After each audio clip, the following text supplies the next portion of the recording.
कंजूस सास की नवरात्रि हिंदी कहानी। सुशीला एक शहर में अपने बेटे अमित और बहू स्नेहा के साथ रहती थी। सुशीला का बेटा नौकरी करता था। घर में पैसों की कोई कमी नहीं थी, लेकिन सुशीला बहुत कंजूस थी। अमित अपनी सारी तनख्वाह सुशीला को देता था। एक दिन स्नेहा सुशीला से बात करती है। स्नेहा, मांझी नवरात्रि का व्रत है, आप कुछ फल मंगा दीजिए। सुशीला, बहू अगर तुझसे भूखा नहीं रहा जाता तो व्रता का ढूंढ क्यों करती है? पता है मेरा बेटा कितनी मेहनत से पैसा कमाता है। तुझे व्रत में भी फल खाने हैं। फल पता है कितने महंगे हैं। स्नेहा, लेकिन मांझी फलाहार तो सभी करते हैं व्रत में। सुशीला, मैं कुछ नहीं मंगाने वाली, इससे तो अच्छा है तू कल का बचा खाना खा ले। स्नेहा चुपचाप अपने कमरे में चली जाती है। शाम को स्नेहा अमित को सारी बात बताती है। अमित, मोह तुम भी कमाल करती हो, थोड़े से फल मंगा लेती तो क्या हो जाता, आखिर हमारे पास पैसों की कमी नहीं है, फिर भी तुम हमेशा कंजूसी में लगी रहती हो। सुशीला, मैं ही घर छोड़कर चली जाती हूँ, फिर तुम दोनों पैसे लुटाते रहना। ये कहकर सुशीला घर छोड़कर चल देती है। स्नेहा, मांझी रुक जाइए, आप जैसे चाहें वैसे खर्च कीजिए। अमित, मोह तुम तो बेकार गुस्सा हो रही हो, मैंने तुम्हें घर से जाने के लिए तो नहीं कहा था। सुशीला, ठीक है, लेकिन इस घर में सब कुछ मेरे हिसाब से चलेगा। 2 दिन बाद स्नेहा सुशीला के पास आती है। स्नेहा, मांझी कल नवमी है, हमें कन्या पूजन करना है, आप मुझे कुछ पैसे दे दीजिए, मैं बाजार से प्रसाद बनाने का सामान ले आती हूँ। सुशीला, बहू कन्याओं को खाना खिलाने से क्या होगा, एक काम कर, तू कन्याओं को पूजन करके 2-2 रुपए दे देना, बच्चे हैं, उन्हें बहलाना कौन सा मुश्किल काम है। स्नेहा सुशीला से बहस न करके चुपचाप अपने पैसों से सारा सामान ले आती है। अगले दिन अमित की भी छुट्टी थी।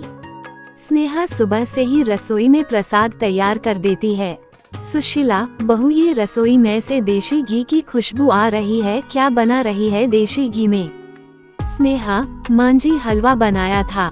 सुशीला, देशी घी मैं अपने बेटे के लिए लाती हूँ और तू हलवा बनाकर खा रही है।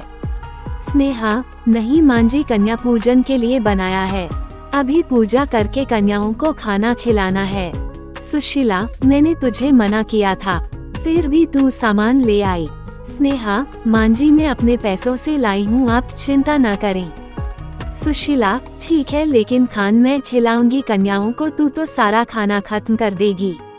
अमित और स्नेहा सुशीला की बात सुनकर बहुत दुखी होते हैं। वे अपनी माँ की कंजूसी की आदत से पहले ही परेशान थे, लेकिन कन्याओं के खाने में कटौती से वे परेशान हो रहे थे। पूरे परिवार ने पूजा की। पूजा के बाद स्नेहा कुछ देर माँ दुर्गा के सामने बैठकर प्रार्थना करने लगी।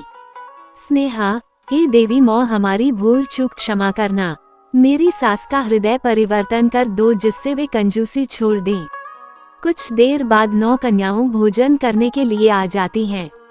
सुशीला अपने हाथों से सबको खाना परोसती है। वो बहुत कम खाना परोसती है। अमित, मोह ये तो बहुत कम है, कम से कम कन्याओं को खाना तो ढंग से परोसो। सुशीला, तू चुप रह, अगर किसी कन्या को जरूरत होगी तो वह मांग लेगी। अमित और स्नेहा चुपचाप खड़े रहकर कन्याओं को खाना खाते देखते हैं।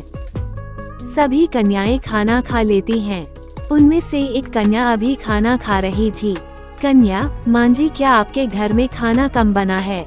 मुझे तो बहुत भूख लगी है। स्नेहा उसे पूरी और हलवा परोस देती है। सुशीला, खाना बहुत है, लेकिन बेकार करने के लिए नहीं है, जितना चाहिए उतना ही लेना, झूठ मत छोड़ना। वो कन्या सारा खाना खा जाती है और खाना मांगती है। स्नेहा उसे जितनी बार खाना देती वे सारा खा जाती, ये देखकर सुशीला परेशान हो जाती है। जब सारा खाना खत्म हो जाता है, कन्या, अभी तो मेरी भूख नहीं मिटी। सुशीला, अब तो खाना भी खत्म हो गया। कन्या, लेकिन आप लोगों ने कन्या पूजन किया है, भरपेट भोजन तो करना पड़ेगा, तभी तो माँ अम्बे प्रसन्न होंगी, अगर आपके घर से कन्या भूखी चली गई तो माँ रुष्ट हो जाएंगी। स्नेहा जल्दी से दोबारा खाना तैयार करती है। सुशीला, बहू मैं तुझे इसीलिए मना किया था कन्याओं को खाना खिलाने के लिए, अब तो लगता है हमारे घर का सारा राशन खत्म हो जाएगा।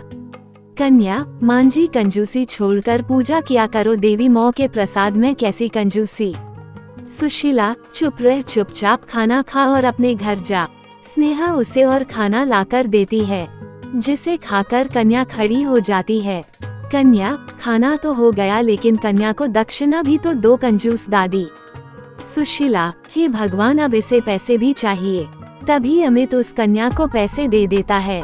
अमित और स्नेहा उसके पैर छूकर आशीर्वाद लेते हैं। कन्या, आप भी पैर छू लो, मैं आपको भी आशीर्वाद दे दूंगी। सुशीला बेमन से पैर छूने के लिए झुक जाती है। वो कन्या सुशीला के सिर पर हाथ रख देती है। उसके हाथ रखते ही सुशीला की आंखों से आंसू बहने लगते हैं। वो कन्या के पैरों में पड़ जाती है। सुशीला, माँ मुझे माफ कर दो, अपनी कंजूसी के कारण मैंने आपका अपमान किया, लेकिन आपके छूते ही मेरे मन से सारे पाप मिट गए। कन्या, मैं तो एक साधारण कन्या हूँ। सुशीला, नहीं, आप साधारण नहीं है, आप साक्षात माँ दुर्गा का रूप हैं। फिर वो कन्या उन्हें आशीर्वाद देकर चली जाती है। सुशीला का मन बदल चुका था, वह सब कुछ छोड़कर माँ दुर्गा की भक्ति में लग जाती है।